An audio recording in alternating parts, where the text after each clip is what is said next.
je m'appelle Évrard Vandenboom, je dirige une petite ONG, une association de conservation de la nature qui s'appelle Nature Évolution.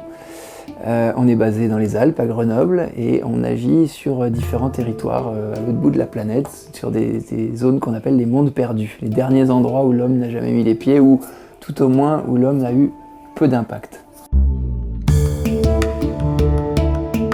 Là, cet après-midi, je suis venu présenter une conférence avec deux co-conférenciers sur des expéditions scientifiques qui ont été menées en Indonésie, pour partie dans les îles de la Sonde et sur Raja Ampat, et pour autre partie sur l'île de Sulawesi.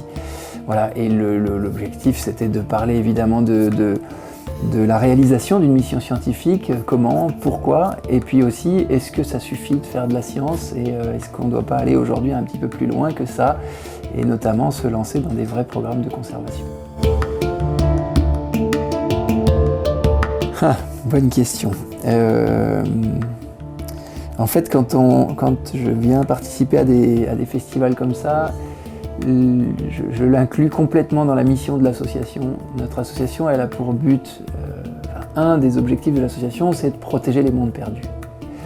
Mais un autre objectif, c'est de sensibiliser le plus possible les gens, tout le monde, les enfants, les adultes, etc., que ce soit en France, que ce soit en Indonésie, à Madagascar, sur tous nos sites d'action.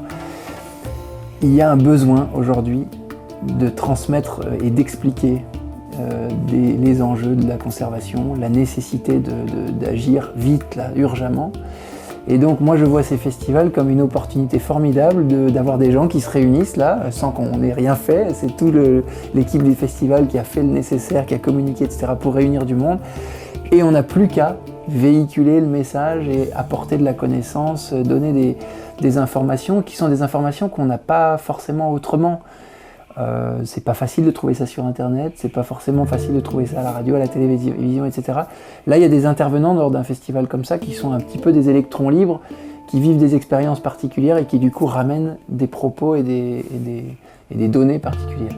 Donc voilà, moi je me vis comme une sorte de passeur à ce moment-là. Et je viens voilà, pour ça, pas forcément pour faire de la propagande, mais pour sensibiliser les gens sur ce qui est en train de se passer autour de la planète. D'un côté, je vais être tout à fait franc, au fond de moi, je pense que le voyage est quelque chose qu'il faudrait bannir. Et d'un autre côté, on est dans une société qui ne bannira pas le voyage aujourd'hui, et moi-même, je n'y arrive pas. Donc c'est pour ça que je dis c'est un paradoxe et je dirais presque une incompatibilité au sein même de la même personne. Mais ça nous oblige du coup à réfléchir à toutes les options possibles pour réduire cet impact ou réduire le côté néfaste du voyage en lui-même, qui est forcément là. Et donc ce festival apporte ça, apporte des alternatives, des idées, des propositions, etc. Et nous, on est impliqués là-dedans aussi, pas seulement par la conférence qu'on vient de faire là, mais parce qu'on a un stand pour présenter les actions de l'association. Et dans le panel d'actions que mène l'association Nature Évolution, on propose des voyages alternatifs là aussi, qu'on appelle de l'éco-volontariat. Et dans ce cadre de l'éco-volontariat, on propose à des gens de partir en voyage, bien sûr, donc ils n'élimineront pas leur impact carbone, etc. Par contre, quand ils arrivent sur place, au lieu d'être des consommateurs, ils sont des acteurs de la conservation. Et ça change tout. Enfin, de mon point de vue, ça change beaucoup de choses. Et donc, ils sont un apport financier pour le programme de conservation. Ils sont un apport d'huile de coude parce qu'ils participent vraiment à toutes les actions, que ce soit construire une école, faire des animations pour les enfants de sensibilisation, aider à faire une nouvelle parcelle de riziculture un peu différente, plus économe, etc. Aider les scientifiques à aller collecter quelques grenouilles, quelques machins qui nous servent comme argument pour protéger le macaï. Voilà, en gros, ils participent à toutes les actions de l'association au quotidien. Et ça, c'est extrêmement enrichissant pour eux et extrêmement positif pour la conservation en elle-même.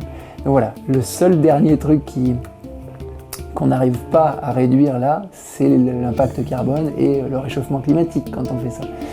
Mais voilà, on va dire que c'est peut-être une phase de transition. Voilà.